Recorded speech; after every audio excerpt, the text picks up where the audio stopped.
Halo guys, balik lagi bersama Nyaris Terkenal.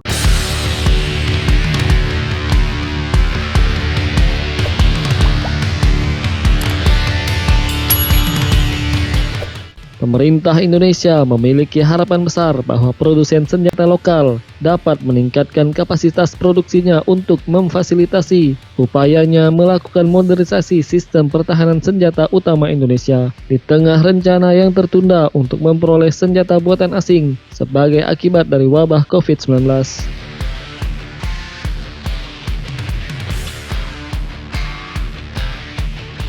Memasuki fase ketiga dan terakhir dari program modernisasi jangka panjangnya tahun ini, Kementerian Pertahanan telah bergerak untuk meningkatkan peran para pemain domestik dalam mengembangkan industri pertahanan nasional, di tengah terus berlanjutnya pengurangan dalam pengeluaran pertahanan luar negeri.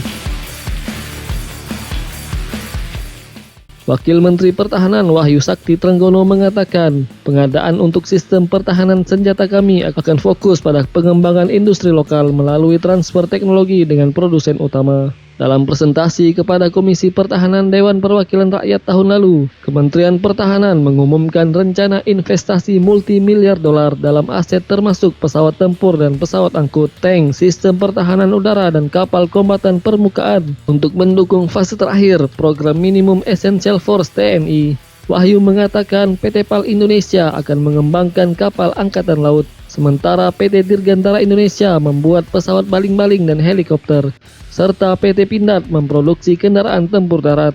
Kementerian Pertahanan adalah satu-satunya lembaga pemerintah yang menyimpan lebih dari 100 triliun rupiah dari dana APBN 2020 setelah realokasi belanja negara untuk tanggapan COVID-19. Namun terlepas dari fokus pada pengeluaran pertahanan, Kementerian Pertahanan belum memperoleh peralatan keras militer dari asing sejak Prabowo Subianto mengambil alih kepemimpinan Kementerian Pertahanan tahun lalu.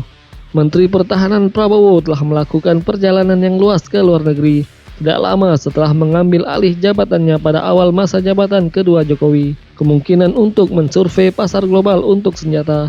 Tetapi timbulnya pandemi COVID-19 telah semakin mengurangi prospek akuisisi senjata tersebut. Dengan para ahli mengatakan bahwa Indonesia akan membutuhkan pinjaman luar negeri yang besar untuk mendukung sisa dari upaya modernisasi.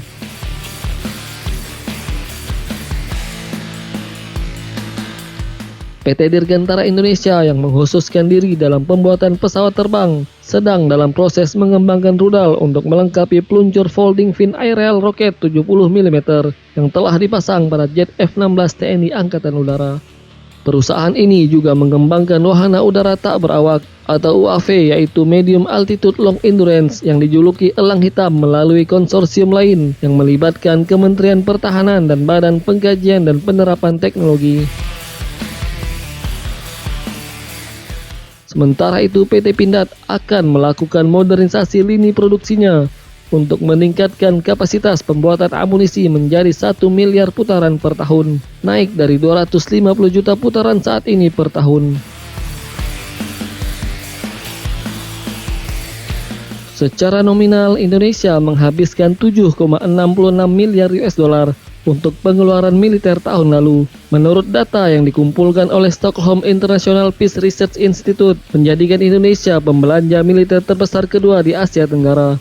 Namun, angka tersebut hanya mewakili 0,7% dari produk domestik bruto Indonesia, sedikit di bawah tetangganya, yaitu Malaysia, Filipina, dan Timor Leste, yang semuanya telah mengalokasikan pengeluaran sebesar 1% dari PDB mereka.